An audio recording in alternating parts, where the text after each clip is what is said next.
A partir de 1820, cuando el sistema colonial se desvanece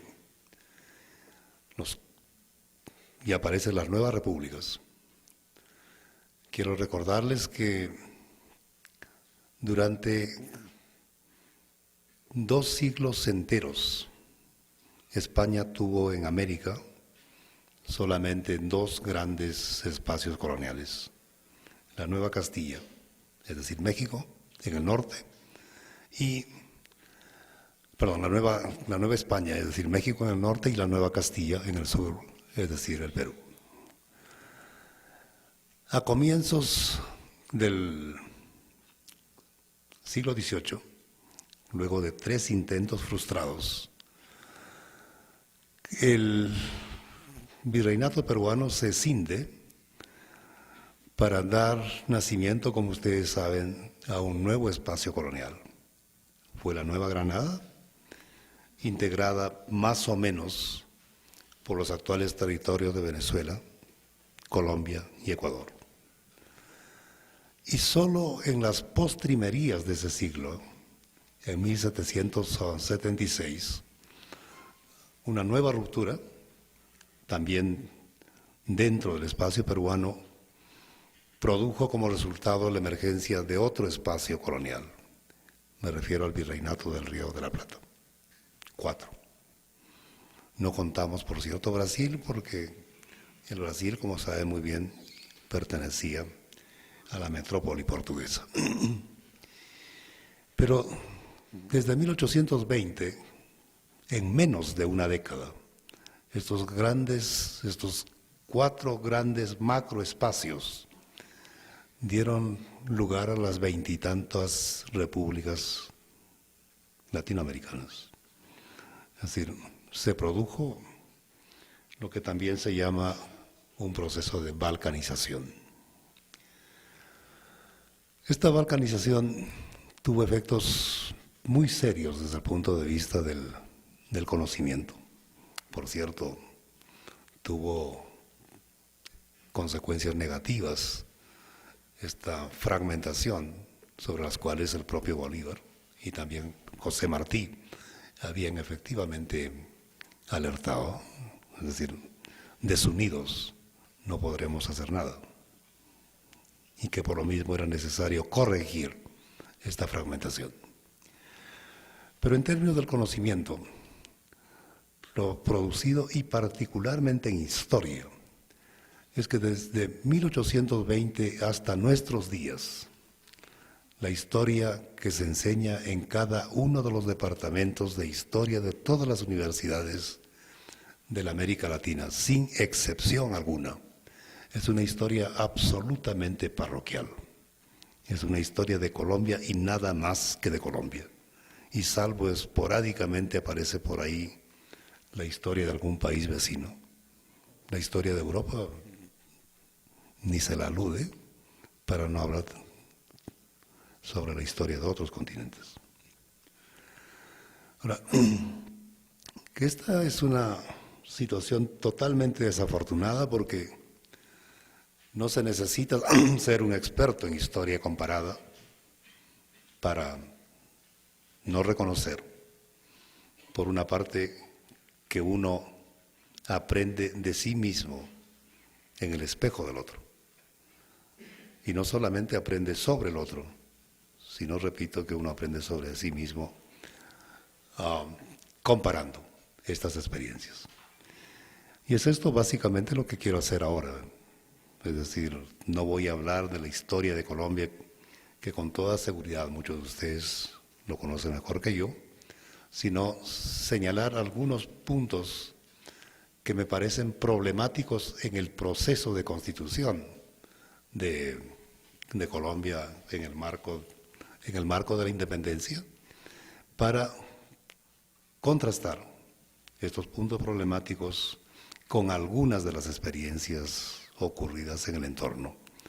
Digo algunas porque por el tiempo que dispongo no será efectivamente posible pasar una revisión exhaustiva de esas otras 20 y tantas historias. Pero además no solamente estamos en presencia de una historia absolutamente autocentrada, autocontenida, parroquial, sino que al mismo tiempo ignoramos que lo ocurrido en Colombia en torno a su independencia, y sobre la cual hay, por cierto, un gran debate, es decir, cuál es la fecha real de la independencia. 1810, cuando se instala la primera junta de gobierno, 1819, es decir, Boyacá, o 1830, cuando la Gran Colombia se cinde y Colombia, al igual que Ecuador y Venezuela, empezaron por vez primera una vida auténticamente independiente. Pero decía que la otra limitación de este tipo de historia es que trata de pensar la coyuntura de la independencia como si fuera una coyuntura cerrada en sí misma. Y en realidad lo ocurrido no solamente en Colombia, sino en las otras regiones, en los otros países de la América Latina, en esa coyuntura, fue apenas un momento de una transformación realmente revolucionaria que agitó espacios muy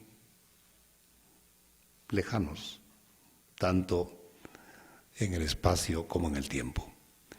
Quiero aludir, por ejemplo, a la independencia de los Estados Unidos, quiero aludir a la Revolución Francesa, quiero aludir sobre todo a lo ocurrido en Haití en 1804, de tal manera que no se puede efectivamente entender este proceso de la independencia de Colombia, sino en el marco de una concatenación temporal con acontecimientos, transformaciones ocurridas, repito, secuencialmente. Porque además, como sabe muy bien, 1820 en modo alguno culminó la separación de América. Fue necesario seguir combatiendo hasta 1824 por lo menos. Pero también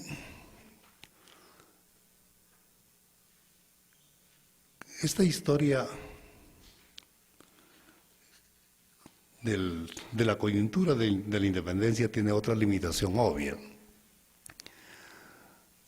Por una parte, la historia del periodo colonial y por consiguiente la historia del desenlace de la crisis de este sistema colonial es analizado con absoluta prescindencia de lo que ocurre en España.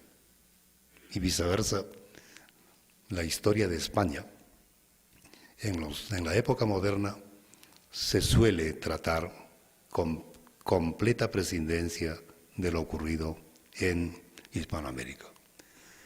Felizmente, algunos esfuerzos muy recientes, pero son todavía efectivamente esfuerzos esporádicos, están tratando de corregir esta situación, colocándose, para hablar metafóricamente, como si estuvieran en el medio del Atlántico para pensar simultáneamente, por una parte España y por otra parte Hispanoamérica. Porque en caso contrario, por separado, no se entiende ni uno ni otro proceso.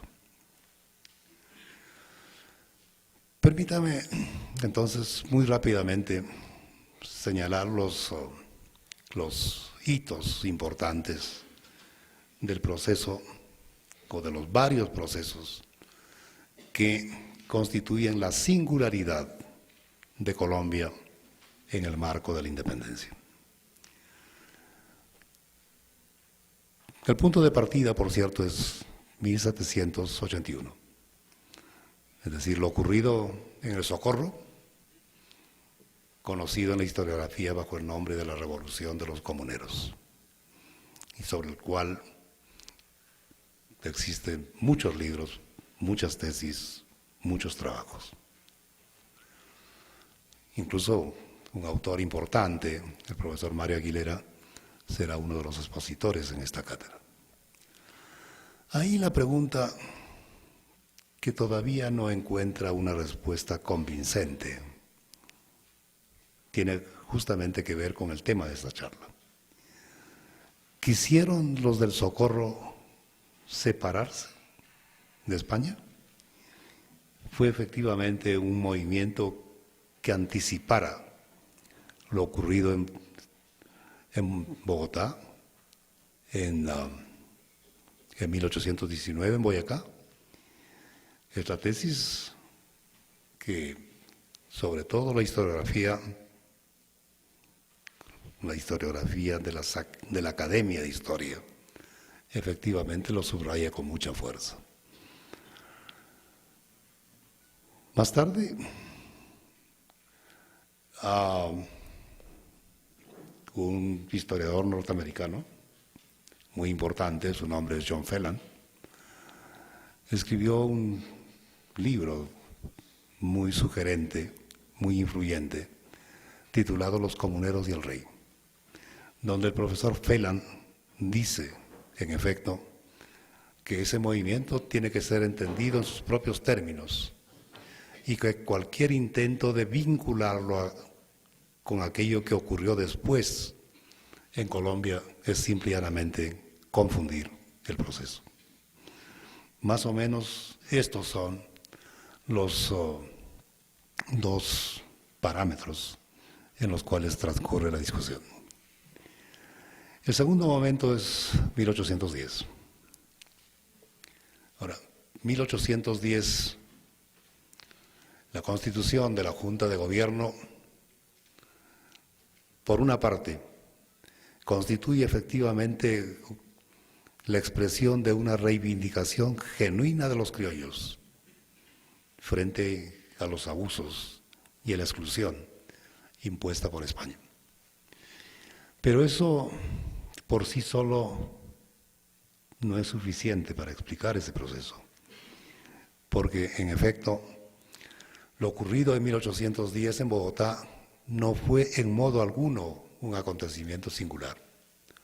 Un año antes, en Charcas, también los de Charcas, es decir, los bolivianos de ahora, habían hecho lo mismo, es decir, habían constituido su junta. Un año más tarde, en La Paz, se repitió el experimento. E incluso, mucho más cerca, en Quito, también se constituyeron juntas de gobierno. Y de hecho, como dice un libro reciente del historiador español Manuel Chust, las revoluciones junteras entre 1808 y 1810, prácticamente en cada una de las colonias que tenía España se constituyeron juntas. La única excepción notable fue justamente el Perú. En el Perú no hubo juntas, por la sencilla razón que estuvo ahí como virrey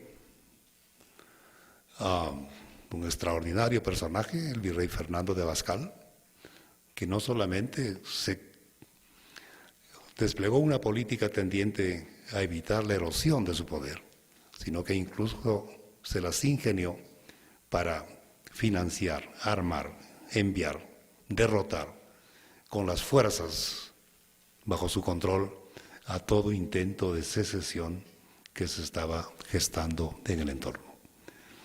En realidad el Perú contó con dos grandes arquitectos del sistema colonial, Francisco de Toledo, que entre 1540 y 1570 creó este orden colonial, y repito, Fernando de Abascal, que fue hasta el final uno de sus mejores garantes.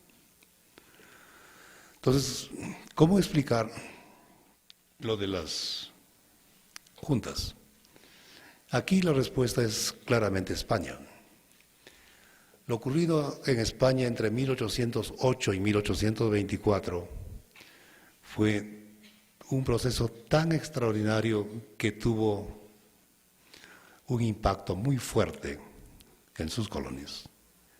Digo de manera muy precisa un impacto muy fuerte porque hay una nueva historiografía española y no es efectivamente una casualidad que quienes fomenten la celebración del Bicentenario en gran parte sean efectivamente españoles. Esta nueva historiografía dice que España creó el orden colonial, lo cual es absolutamente obvio, ¿no es cierto? Pero lo que dicen también es que la destrucción del orden colonial en América se debe a los acontecimientos que rápidamente voy a referir. Es decir, si uno asume esta última postura, por cierto, Santander, Bolívar, San Martín, Nariño, los comuneros y muchos otros prácticamente desaparecen del escenario.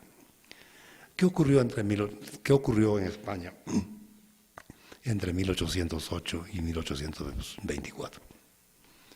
Seguramente recuerdan que en 1808 el rey Fernando VII fue preso por Bonaparte en Bayona. Este acontecimiento, es decir, el apresamiento del rey, creó un vacío de poder. Creó un vacío de poder que en el marco de la doctrina política de raíz profundamente neotomista, significaba que en una situación tan extraordinaria como esa, la soberanía era una soberanía que en ausencia del rey, el pueblo lo recupera. Y fue efectivamente en consonancia con esta doctrina que no solamente que el pueblo español se levantó en contra de la invasión francesa, sino acontecimientos efectivamente registrados para la posteridad, por ejemplo en los grandes cuadros de Francisco de Goya, sino que también, o sobre todo inicialmente, constituyeron una junta central para gobernar la península y por consiguiente las colonias, en tanto el rey estuviera cautivo. En el marco de un conflicto permanente, esta junta central fue derrotada, tuvo que refugiarse en Sevilla, la junta central se disuelve, aparece un consejo de regencia cuya autoridad no era la misma que la junta central. Hasta 1812, cuando en el marco del mismo proceso la clase política decide constituirse como una asamblea constituyente, convocan las Cortes de Cádiz, Cortes que en 1812 produjeron un documento realmente extraordinario, que fue la Constitución Liberal de 1812, cuyos textos, por otra parte, estuvieron presentes en muchas de las constituciones que la América Latina escribió después. Quiero recordarles que desde el nacimiento como repúblicas hasta 1991, América Latina escribió 200 constituciones, lo que da un promedio de una constitución por año, frente a la experiencia de los Estados Unidos, que tiene una sola constitución, con varias enmiendas, pero una sola, ¿verdad? Bueno, esa Constitución Liberal de 1812 fue efectivamente en el marco de la historia política de Europa un documento absolutamente insólito, porque entre varias de sus prescripciones declaraba de manera formal que desaparecía para siempre la distinción y la oposición entre peninsulares por una parte y americanos por otra. Por consiguiente, una igualdad absoluta entre unos y otros. Además, la Constitución llamó a elecciones que se celebraron en muchos de los lugares de Hispanoamérica, y una cierta tradición historiográfica señala que fue justamente en este marco de euforia electoral que hubo un proceso de socialización política por la cual los antiguos vasallos americanos poco a poco empezaron a convertirse en genuinos ciudadanos. Yo no comparto esta tesis, pero lo señalo que efectivamente hay propuestas en ese sentido. Lamentablemente, esta primavera democrática concluyó 2 años más tarde, porque en 1814, con ayuda de los ingleses, Fernando VII volvió al control del trono español. Y por cierto, desde 1814 en adelante, quiso reconstruir lo poco que le quedaba de sus antiguos dominios coloniales. Pero eso fue un esfuerzo estéril por 2 razones fundamentales. Por una parte, porque después de seis años de control de la península por parte de las tropas de nadie menos que Napoleón Bonaparte, después del reino del hermano de Napoleón, José, sobre la península, las finanzas españolas estaban muy exhaustas, de tal manera que no contaban con los recursos financieros como para efectivamente empezar una empresa militar de reconquista en serio. Con todo, envió al gran pacificador, que resultó, en el caso de Colombia y de Venezuela, haciendo exactamente lo contrario. Me refiero a Morillo. Pero las tropas de Morillo, que eran tropas muy peculiares, Morillo había efectivamente combatido y había estado presente en los principales escenarios de la guerra europea. Estuvo, por ejemplo, en Trafalgar. Pero no solamente él, sino los altos oficiales estaban profundamente imbuidos de la doctrina liberal. Por lo mismo, estaban en contra de todo lo que Fernando VII y el absolutismo representaban. Y la paradoja era justamente tratar de combatir en América contra gentes que por otra parte compartían esos mismos ideales en nombre de un rey y de una metrópoli sobre la cual sentían profundas reticencias, incluso abierto desprecio. De manera que pueden imaginar lo que esto fue, sin las deserciones, las muertes, el desgano, lo que realmente constituye efectivamente uno de los elementos para explicar el proceso en Colombia. Esas tensiones internas continuaron hasta 1820. En 1820, Morillo, por cierto, reclamaba el envío de fuerzas expedicionarias más y más numerosas, y esta vez el encargo fue al coronel Riego para que se embarcara desde Cádiz con destino a Buenos Aires, a fin de fortalecer esta empresa de reconquista. Pero el coronel Riego, en lugar de obedecer al rey, por consiguiente de embarcarse con destino a América, dirigió sus tropas a Madrid y dio lo que en la práctica fue efectivamente un auténtico golpe de Estado, obligando al rey Fernando VII a volver a promulgar la Constitución Liberal de 1812, que él había abrogado en 1814 con ocasión de su retorno al trono. Estas fueron las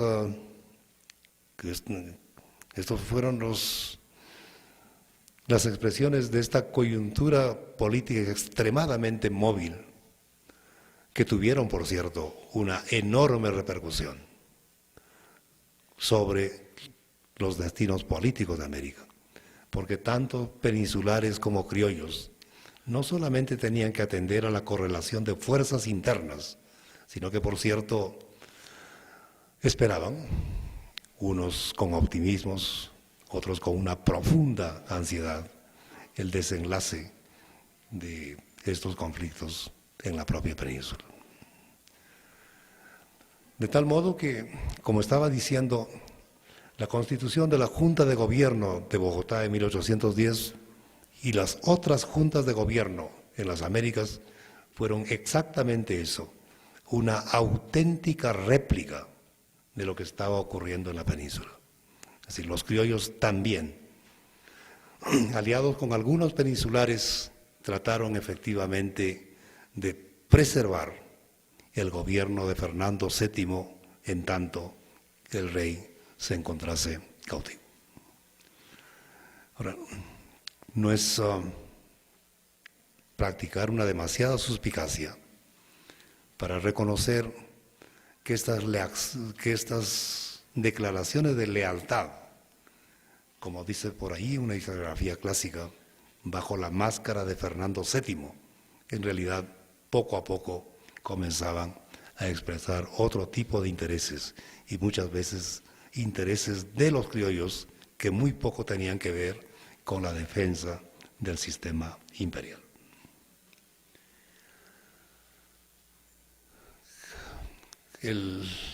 La Junta de Gobierno inició un periodo de inestabilidad que la historiografía colombiana desde hace mucho tiempo denomina la patria boba. En realidad el calificativo de boba me parece completamente inadecuado, porque las discusiones, no solamente entre los de la Unión y el gobierno central, para comenzar no tenían nada de bobo, y en segundo lugar porque el eco de esas discusiones todavía la tenemos o se tiene en Colombia en el siglo XXI. El enfrentamiento entre realistas y patriotas fue, por cierto, significativo en términos demográficos, en términos de destrucción de activos. Pero con toda seguridad, el enfrentamiento civil entre diversas regiones, diversos pueblos, ya sea porque buscasen la centralización del poder político o porque buscasen exactamente lo opuesto, fue, por cierto, mucho más contundente en términos de destrucción. De tal manera que este nuevo episodio, hasta cierto punto, se desvanece con motivo de la presencia de Morillo y sus tropas en Venezuela. Y de ahí en adelante, la presencia de Bolívar, las dos veces que Bolívar estuviera aquí, efectivamente cambiaron por completo las características del proceso de la independencia en Colombia para enlazarla a una experiencia mucho más grande, mucho más continental. Bueno, en esta muy breve reconstrucción, antes de presentar otros paralelos, hay una pregunta que es una pregunta importante. Una pregunta importante que alude a una situación, por cierto, conocida.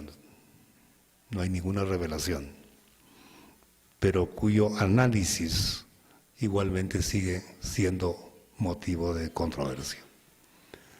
En estas guerras se enfrentaron solamente peninsulares por una parte y patriotas por otro. Se enfrentaron solamente ejércitos formales o también hubieron ejércitos informales, por ejemplo, las guerrillas. En segundo lugar, la Nueva Granada no fue, como Mesoamérica y los Andes centrales, en el sentido que la población indígena, la población nativa, representaba apenas el 5% del total de su población a fines del siglo XVIII. Por esa razón, además, el tributo que la población nativa pagaba para el sostenimiento del gasto colonial no fue reimplantado por Santander después. En cambio, en México, en Guatemala, en Perú y en Bolivia, por cierto, la población nativa era abrumadoramente mayoritaria, aproximadamente el 50%. Las razones de la muy pronta desaparición de la población nativa en el contexto de la Nueva Granada son diversas, aunque falta todavía ponderar efectivamente la responsabilidad de cada factor.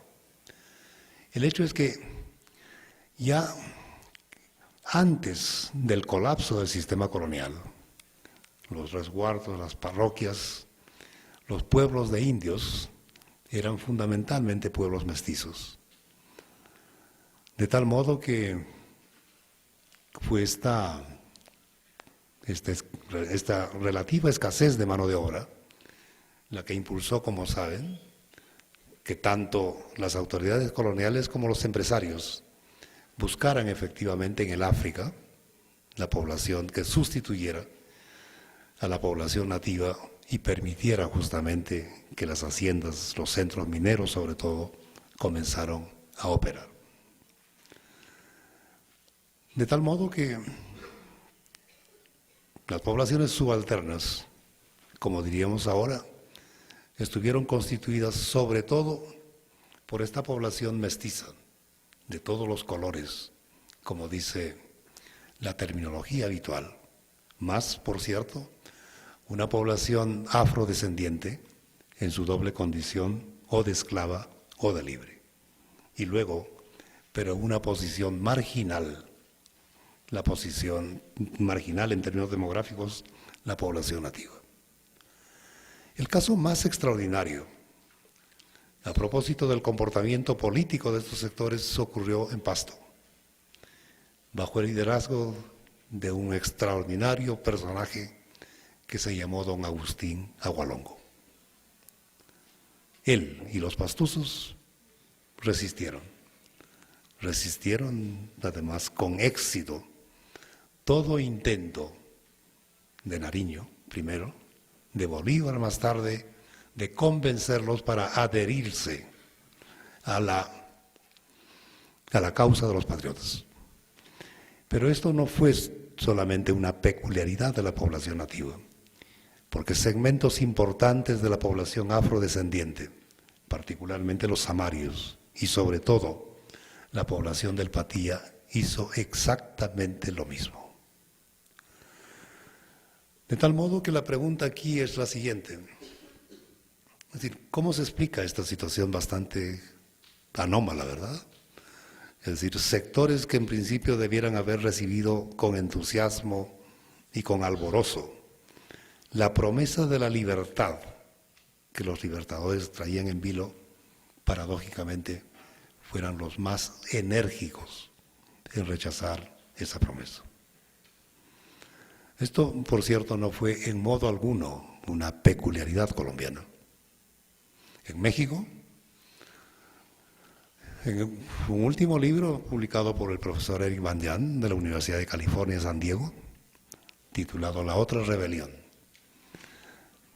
dicen los que saben que será por mucho tiempo seguramente el libro casi definitivo sobre la independencia en México. Ahí también, en el análisis del profesor Van Jan, la población nativa de México se mostró profundamente renuente a respaldar un proyecto de libertad en serio. También en el Perú, en un centro poblado que ahora no existe porque yacen escombros y quicha, como consecuencia del desmantelamiento en el fuego cruzado de Sendero Luminoso, por una parte, y el ejército, Iquicha, un pueblo que está situado apenas a algunos kilómetros de la Pampa de la Quinua, donde en 1824 supuestamente se selló la independencia no solamente del Perú, sino de Hispanoamérica. 3 años más tarde, en 1827, los iquichanos se levantaron en nombre de Fernando VII, con armas en la mano, para no solamente pedir el retorno del rey, sino al mismo tiempo para rechazar lo que ellos llamaban, seguramente con razón, la patria traidora. El porqué es, o pareciera ser, relativamente claro. Al final de cuentas, efectivamente, no eran sino gestos premonitorios, porque no cabe la más mínima duda que la situación y la condición social de la población nativa en el siglo XIX fue, por cierto, mucho peor que su condición durante los 3 siglos de la época colonial. Es decir, lo que los liberales hicieron con la población indígena a mediados del siglo XIX no tiene efectivamente ningún equivalente con lo ocurrido con esa población durante los 3 largos siglos de la época colonial. En el caso de la población afrodescendiente, la población esclava, por cierto, también hay muchos componentes que explican esta lealtad hacia el rey. Y es una situación que lo veremos ahora más claro cuando analicemos la experiencia de Venezuela. La geografía política de la independencia en Hispanoamérica es efectivamente muy peculiar. Es decir, hay un arco. En un extremo uno tiene las experiencias clásicas de México y el Perú, en el sentido que hasta el final fueron efectivamente áreas, regiones cuyo grupo dominante mostró una lealtad sin fallas hacia el rey y la metrópoli. Uno puede añadir efectivamente la experiencia de Cuba, que al igual que las Filipinas y Puerto Rico, hasta 1898 siguieron siendo efectivamente los baluartes de ese orden colonial de una España que hacia fines del siglo XIX era, por cierto, como metrópoli un anacronismo completo. Y en el otro extremo, Caracas y Buenos Aires, que desde el comienzo efectivamente mostraron una decisión por la ruptura de este orden, prácticamente sin vacilación alguna. Y en el medio, ustedes pueden colocar las otras experiencias. Empecemos entonces por el caso del Perú, muy rápidamente. No hubo nada similar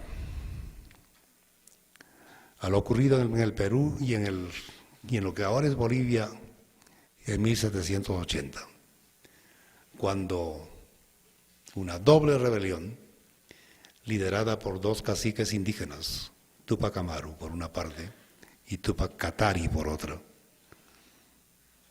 virtualmente estremecieron desde sus cimientos el orden colonial.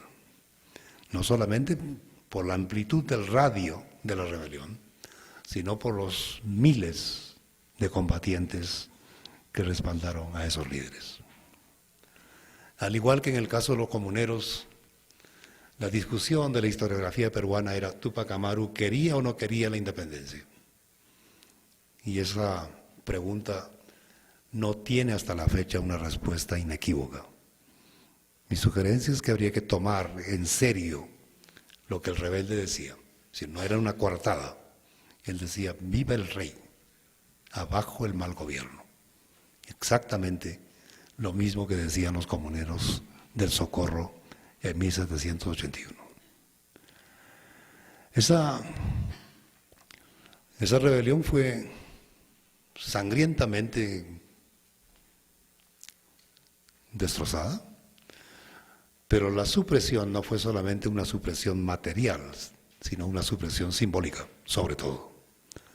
En efecto, se prohibió que la población indígena leyera, por ejemplo, los comentarios reales de los incas, escrita por Garcilaso de la Vega, como un acto de nostalgia al país, a la tradición andina de sus ancestros. Se prohibió igualmente que la población indígena asistiera a obras de teatro como el Ollantay, que eran igualmente espectáculos destinados a fortalecer esa memoria colectiva y sobre todo a fortalecer ese orgullo de una tradición. Las jefaturas étnicas fueron prohibidas en adelante de llevar o de ostentar sus signos de autoridad. Incluso se dice que se trató efectivamente de evitar que el quechua fuera hablado. El quechua me refiero a la lengua nativa por los indios. La contundencia de esta supresión fue tan brutal que efectivamente hasta las postrimerías del siglo XIX, durante casi un largo siglo, no hay efectivamente ninguna evidencia de una rebelión importante por parte de los indios. Esto no quiere decir que después de 1780 hasta la batalla de Ayacucho no figuraran indios en los combates.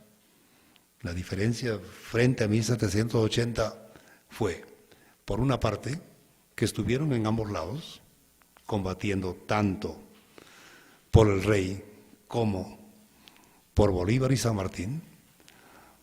Su liderazgo no fue más un liderazgo indígena, como el de Túpac Amaru o el de Túpac Katari, y al mismo tiempo la agenda de sus rebeliones no tenía nada que ver con su propia condición de indios. De tal modo que si el Perú se hace parte de la geografía americana de la independencia, esto se debe sobre todo al concurso convergente, por una parte de Bolívar y las tropas de Venezuela y de Colombia, y por otra parte de San Martín desde el sur, con las tropas de argentinos y chilenos.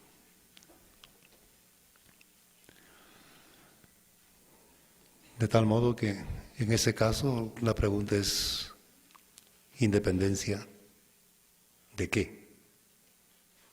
¿Y para qué? Yo mencioné hace un momento, para presentar la complejidad del proceso, varias veces el nombre de Charcas, es decir, Bolivia. La historiografía tiende a presentar la separación de los actuales países de la América Latina como si hubiera sido el resultado siempre de un enfrentamiento entre colonias por una parte y la metrópoli por otra. En realidad, ustedes seguramente deben saber que el único enfrentamiento colonial, por lo menos en América del Sur, se dio en 1542-1545, cuando los encomenderos del Perú protestaron contra la promulgación de las leyes nuevas de 1542, porque esas leyes de 1542 cortaba de raíz un conjunto de prerrogativas iniciales que Carlos V o los reyes católicos habían entregado a los conquistadores convertidos después en encomenderos. Las guerras por la independencia no fueron efectivamente guerras coloniales en el sentido estricto de la palabra. En gran parte por lo que avanzaba hace un momento. Es decir, España estuvo efectivamente envuelta en su propia lucha por la independencia. De tal manera que las guerras por la independencia fueron sobre todo guerras civiles entre americanos. Aún más, y creo que la experiencia también de Colombia ilustra lo que voy a decir, en muchas regiones sus líderes pelearon no por separarse de España, pelearon por separarse del control, de la extorsión y de la explotación impuesta por las propias capitales virreinales. Por ejemplo, Cusco en 1814, por ejemplo, Huánugo en 1812. Pero no solamente en el Perú del Sur, piensen en 1830, cuando la Gran Colombia se disuelve. Bueno, Colombia y Venezuela por una parte. Pero ¿cómo nombrar a ese territorio que es ahora el Ecuador? El nombre más apreciado hubiera sido, por cierto, Quito, porque durante toda la época colonial el callejón andino de Quito fue el nervio económico del Ecuador colonial con los obrajes. Pero nombrar Quito a esa nueva realidad hubiera implicado la inmediata disidencia de Guayaquil. Nombrarla Guayaquil hubiera significado lo contrario con los quiteños. De tal modo que optaron por una solución, diríamos, salomónica. Llamaron Ecuador, que es una línea imaginaria para un país igualmente imaginario. La palabra no es cierto mía, es del propio Bolívar, quien, como seguramente saben, en sus momentos de desencanto decía: estamos creando repúblicas aéreas, decía él. Pero también ocurrió en la banda oriental, con Artigas. Ahí la lucha entre Montevideo y Buenos Aires por la supremacía regional terminó efectivamente con la constitución de una nueva realidad que es Uruguay. Pero esa separación no fue una separación de España, fue una separación de Buenos Aires. También en el Paraguay, el doctor de Francia, inmortalizado en esa extraordinaria novela de don Augusto Roa Bastos, Yo el Supremo, decidió efectivamente establecer un cinturón de hierro sobre el Paraguay para separarse otra vez de Buenos Aires. Pero el caso más paradigmático es ciertamente Bolivia, es decir, Charcas. Cuando la Argentina se separa, es decir, proclama la independencia en mayo de 1810, los nuevos gobernantes ahora de esta República Independiente trataron, por cierto, de anexar Charcas, en gran parte porque en Charcas estaba y está lo que durante muchos siglos fue el nervio económico del sistema colonial, el emporio minero de Potosí. Y Abascal, ese garante del orden colonial a quien yo me refería hace un momento, trataba justamente de hacer lo contrario, es decir, mantener Charcas dentro del orden colonial. De tal modo que entre 1810 y 1824, Charcas, es decir, Bolivia, osciló como si se tratara de un péndulo, una pelota de ping-pong, entre el campo de Buenos Aires por una parte y el campo de Lima por otro. De tal modo que hastiados los doctores de Charcas decidieron ni con uno ni con otro, convirtamos con la complicidad de Bolívar, porque nadie es perfecto efectivamente, o 100% perfecto, convirtamos a este espacio en una unidad republicana completamente separada por una parte de Buenos Aires y por otra parte del Perú. Pero ¿por qué, para terminar, por qué entonces Buenos Aires y Caracas, a diferencia de México, a diferencia de Lima, o más aún, a diferencia de Cuba, optaron abiertamente por la separación? En el caso de Caracas, el Caracas colonial tenía una economía fundamentalmente basada en la producción de productos tropicales, entre los cuales el tabaco y sobre todo el cacao eran los más importantes. Pero pese a esta importancia, los terratenientes caraqueños no tenían el poder absoluto, porque estuvieron efectivamente controlados por un grupo mercantil de comerciantes que no solamente prosperaron como consecuencia de su adhesión al monopolio, sino que incluso antes que ellos, una compañía de comerciantes vascos, la famosa compañía guipuzcoana, tenía efectivamente el derecho absoluto de vender el cacao en el marco de una política de monopolio completamente estricta. Esto fue el fundamento de esa rebelión. Y por lo mismo, ¿por qué efectivamente los grandes cacaos, o los mantuanos, o los blancos, quisieron efectivamente una independencia política que les permitiera hacer compatible el gobierno de Venezuela con una política mercantil que acrecentara sus intereses?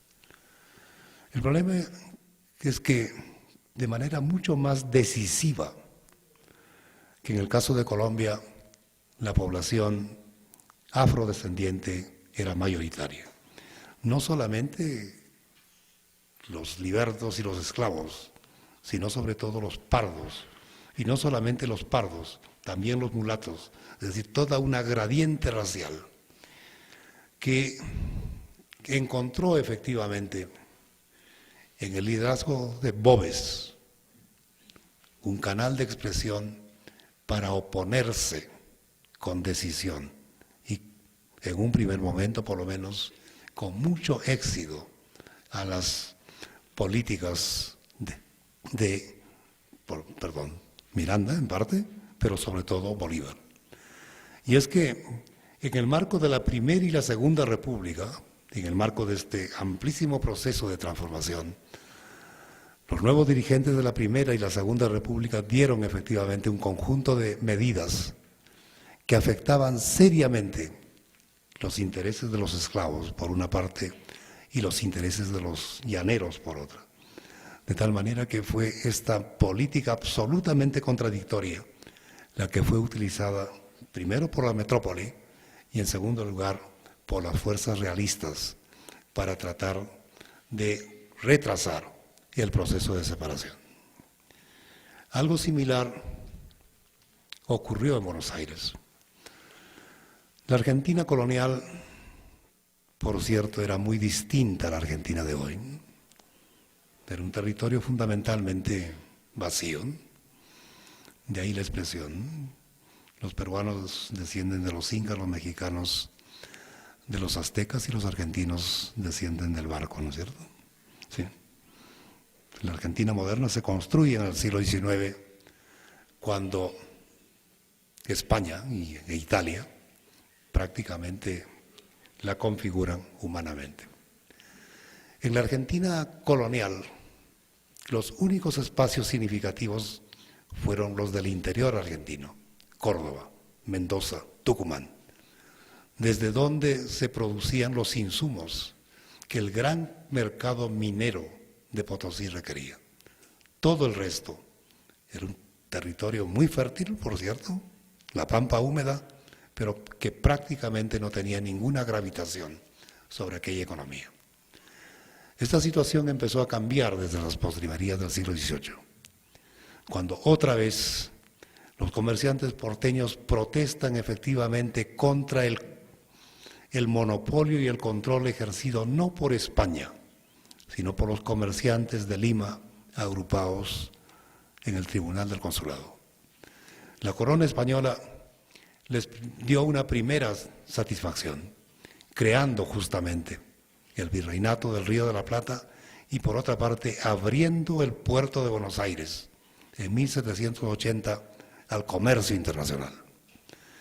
Pero estas satisfacciones eran satisfacciones limitadas a juicio de los comerciantes y de los productores, de los grandes estancieros de Argentina. De tal modo que optaron, otra vez, por razones casi idénticas a los grandes plantadores de Caracas, por una política liberal, por una política de libre comercio que efectivamente reemplazara al antiguo monopolio, pero con una peculiaridad adicional. En efecto, en 1806, Argentina y sobre todo Buenos Aires fue invadida por los ingleses. Y lo extraordinario fue que no solamente los criollos resistieron con éxito a esa invasión, sino que derrotaron a las fuerzas expedicionarias. El mensaje ahora era completamente claro.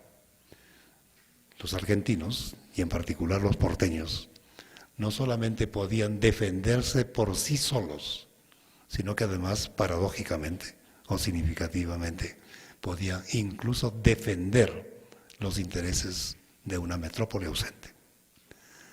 En segundo lugar, tanto el bloqueo continental establecido por Inglaterra como justamente todas estas escaramuzas abrieron un amplio espacio a productores y mercaderes argentinos, o mejor dicho, bonaerenses, para tratar de sortear con mucho éxito todas las restricciones que España había impuesto a la circulación mercantil, a los intercambios, de tal manera que después de la experiencia de la invasión inglesa, literalmente no hubo posibilidad alguna de volver a la antigua situación.